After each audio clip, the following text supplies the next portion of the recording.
what's really excellent is, and it's a statistic that I think should be shouted from the rooftops, is that after 12 days from the first vaccination of the AstraZeneca vaccine, you are 100% effective against hospitalization and death. So, you know, those are the statistics we need to be hearing. Why haven't we heard that before? Well, here I am. I mean, that is an excellent statistic, and I think it's one that does need to be shouted about. Absolutely. But it's one that's only just been released. And they want the message to be out there that even on a beach, if you're looking at those pictures that we've just seen, if you're on a crowded beach, there's a risk of transmission. And in theory, if you go swimming in the sea, you should be wearing a mask. We all want to keep safe on a match day, and the best way we can protect ourselves and other people is to get vaccinated.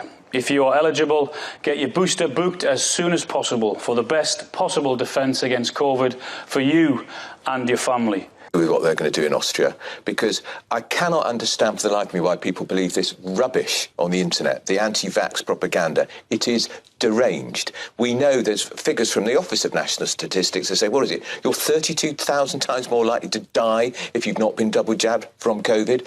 It is beyond boring now, listening to under 30s sanctimoniously preaching from their high horse because somehow they think they're immune from the virus and they don't have to do their bits to protect others from this vaccine, from this virus.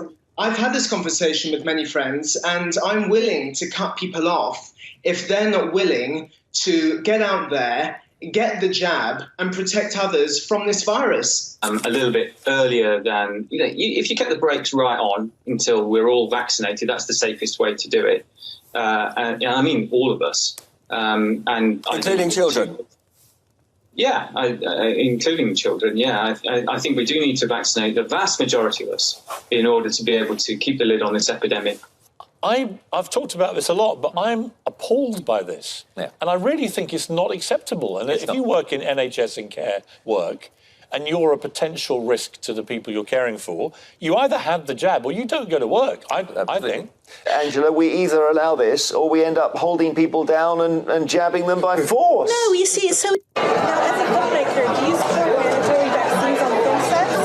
I support mandatory vaccines here. Dr. Fauci said that if hospitals get any more overcrowded, they're going to have to make some very tough choices about who gets an ICU bed. That choice doesn't seem so tough to me. Vaccinated person having a heart attack? Yes, come right on in. We'll take care of you. Unvaccinated guy who gobbled horse goo? Rest in peace, Wheezy.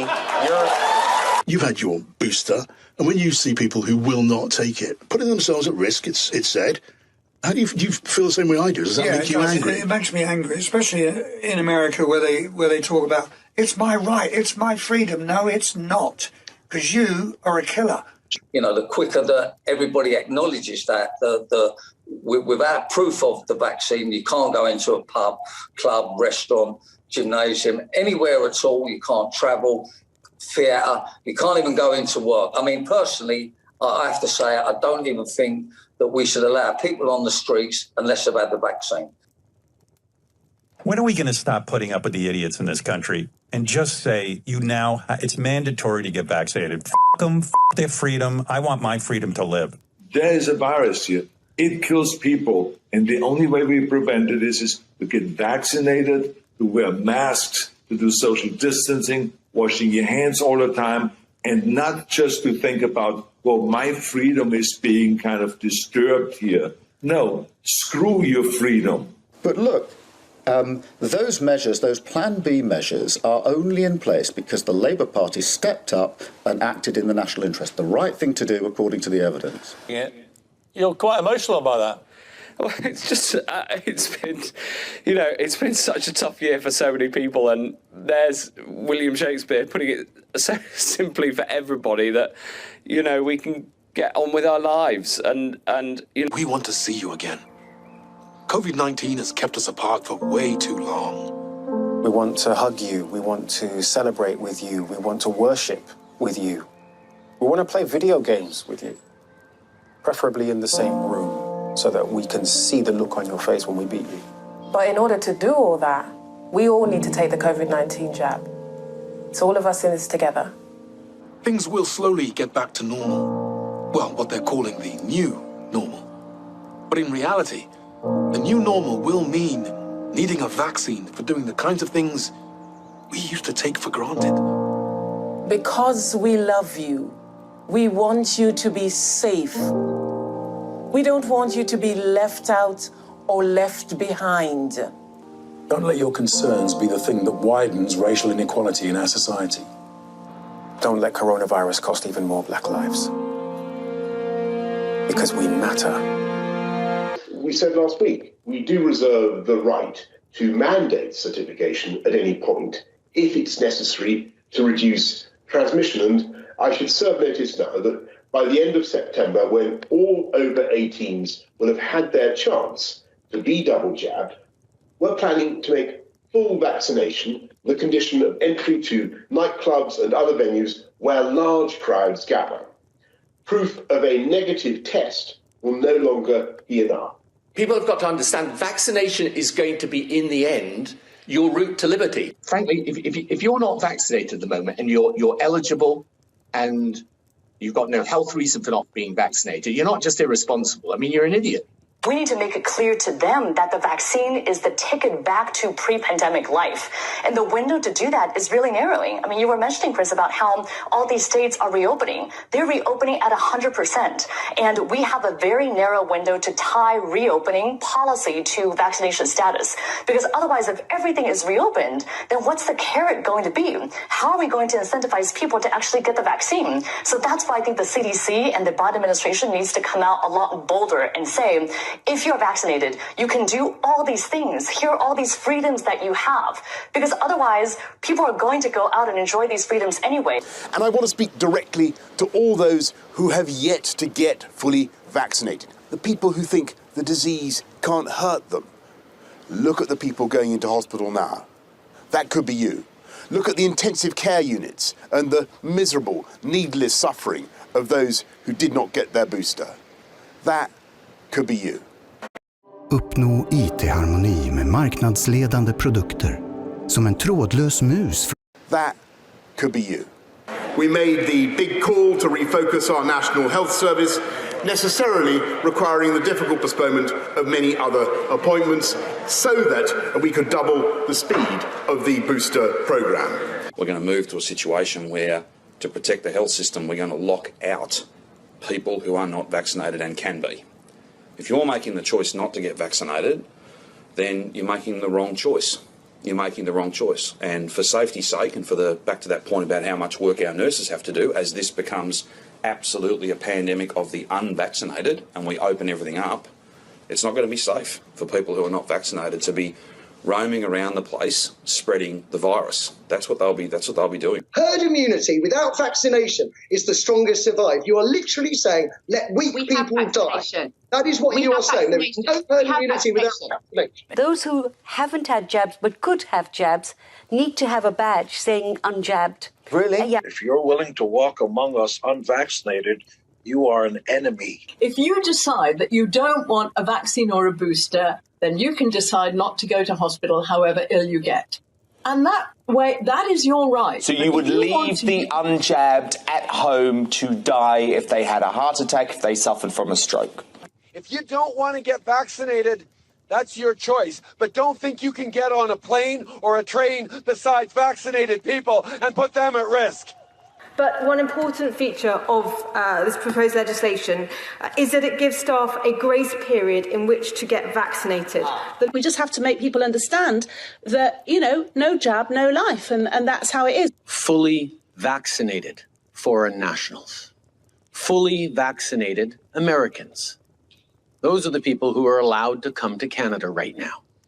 Because we know that this fourth wave that is filling up ICU beds and putting a strain on healthcare systems across the country and slowing down our economic recovery in certain parts of the country is a wave that is affecting the unvaccinated. Don't get the vaccine, you can't go to the supermarket. Don't have the vaccine, can't go to the ball game. Don't have the vaccine, can't go to work.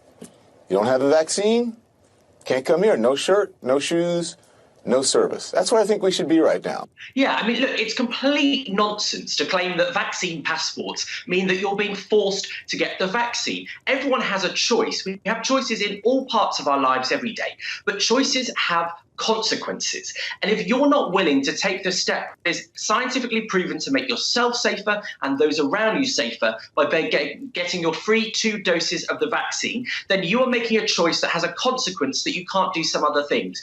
And I think it's fair enough that the government has said they'll wait till September, because that's when everyone aged 18 and over will have had the chance of their second dose. So people that refuse to get that, for me, those people are selfish, they're dangerous, and I dare say they're a bit stupid. We have to stop coddling the morons who will not get the shot.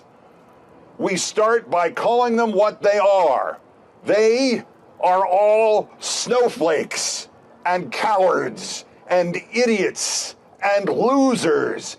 And it's interesting to note, really, that Mr. Djokovic thinks it's okay for sports spectators, all his fans, to take the vaccine that allows him to get back to play the sport in front of them and earn millions again. It's okay for him to have them take the vaccine, but the vaccine is not okay for him. So I hear what you say about somebody exercising their freedom not to have a vaccine, and they're perfectly healthy. I don't want them sitting next to me in the theatre. I don't want them standing next to me at the theatre bar. I don't want them next to me or anywhere near me or even in the same carriage on the train. So, yeah, they can exercise their freedom by staying at home. About vaccine refusers, they're selfish, morally repugnant, irresponsible people who are enjoying their freedom because the rest of us are being vaccinated. All these vaccine refusers, their kids are going to school, they're going to hairdressers, they're coming into studios like this. Why? Because the large part of the population are being vaccinated. If we weren't vaccinated, if we didn't all have skin in the game, we'd all be mothballed. So it's all very well rolling your eyes. Let me be clear. If you're in a state where hurricanes often strike, like Florida or the Gulf Coast or into Texas, a vital part of preparing for hurricane season is to get vaccinated now. Everything is more complicated if you're not vaccinated and a hurricane or a natural disaster hits. We're putting up today is saying we should really distinguish between the vaccinated and the unvaccinated. So both here at home, if we do have to adjust some of the freedoms. We've tried the education, we've tried the carrot, we now move to the stick. If it takes time now, the time to find people, great. Let's start. Let's never go with €100, make it £100, right? And it starts, and I tell you what, it's not 60, but let's make it 40 and above, starting on Monday. Okay? Now, if we come round, knock on the door, and you can show on your phone or you've got a letter or something, you've got an appointment, that's fine. But if you willfully oppose now, you're 40 and above, £100 fine in December, £100 fine in January, £200 in February, £300 in March. By the end of the year, you'll be spending about £1,000, and that might cut through your ignorance. Country could be locked down because our hospitals have been overwhelmed with people who chose to refuse the vaccine. So as far as I'm concerned, there should be a lockdown for the unvaccinated because they're the people that are going to burden the NHS. Myths about the vaccine, that needs to be addressed. We still need more education. Every day I read such nonsense on social media about these vaccines from ignorant, ill-informed people. And then a few people are not prepared to have the jab. They keep going on about human rights and all this nonsense. The world's changed. We need to get everybody jabbed. It should be no job, no jab, no job, no travel if you've not had the jab. It should give them no of the furlough money if they've not had the jab. I know it's not what people want to hear, but we need to stop pussyfooting around. It's the only option we've got at the moment to get through the pandemic. So you basically said this is going to be like, well, it's almost like, you probably don't see it like this, there's two different classes of people. If you're vaccinated or if you're unvaccinated, you have all these rights. If you are vaccinated... That is what it is. So, yep. I'll repeat it. If you are anti-mandate, you are absolutely anti-vax. I don't care what your personal vaccination status is. If you support, champion, give a green light, give comfort to, support anybody who argues against the vaccine, you are an anti-vaxxer. Absolutely. Your personal vaccination status is utterly irrelevant. And if you are out there in any way, shape or form campaigning against this mandate, you are absolutely anti-vax. If you say pro-persuasion, stuff it, shove it. We are absolutely going to make sure as many Territorians as possible are vaccinated. That is our best protection against this thing. And if you look at the Doherty modelling, it's only come out since, that says if you double dose 80 in remote communities, 5 and up, I think you'll see our vaccine mandate is absolutely crucial to protecting lives, particularly Aboriginal lives. Vaccine, vaccine, vaccine, vaccine. I'm begging of you, please don't hesitate. Vaccine, vaccine, vaccine, vaccine. Because once you're dead, then that's a bit too late. So I just want to say to all of you cowards out there, don't be such a chicken squat. Get out there and get shot. It gives you almost 100% protection against being hospitalised and dying from COVID. And that's the statistic that people really need to know. It gives you almost 100% protection against being hospitalised. So there has to be a level of discrimination in terms of, have you been vaccinated? If you can't be vaccinated, have you been tested? Do you think it's a good idea? I think it's a great idea, absolutely. Really? Yes, I do. I think, we're in a difficult situation, we're in a bind, and ultimately the freedom that we require, unfortunately, will be hindered in America. It's actually proving that the anti-vax and those who aren't being vaccinated, and I'm not saying they're the same thing, but, it amounts to the same thing. So if we want to make sure that this is literally the last lockdown, then I would absolutely say that we shouldn't open up things until all over 18s are vaccinated. I don't take the vaccination only to protect me. I take the vaccination to protect all the people around me. And I don't understand where that is a limitation of freedom. Because if it is, then not being allowed to drink and drive is a limitation of freedom as well. To rolling out the vaccine. And it is good news that the Oxford AstraZeneca vaccine was given out today. Particularly good news as it only costs £3 per dose. So for a few £100 million, you can vaccinate the whole country, compared to the £22 billion that's already been spent on test and trace, which clearly at the moment doesn't work very. I do not agree with so much of what Tony Blair stood for. Not just Iraq, Europe, many other things. But you know something? It was Tony Blair that made those arguments about the vaccine. It was Tony Blair that said, give 1 jab to each person, not 2, and we can then get a bigger part of the population dealt with quickly. It was Tony Blair advocating not hundreds, but thousands of centres where we can get people to get the vaccine. I mean, goodness me, we can even be doing it at motorway service stations. We were doing it everywhere. Now that's a lot of jab-pushing scumbags who deserve their place on the shit heap of history, so share this around and make sure they can never live it down.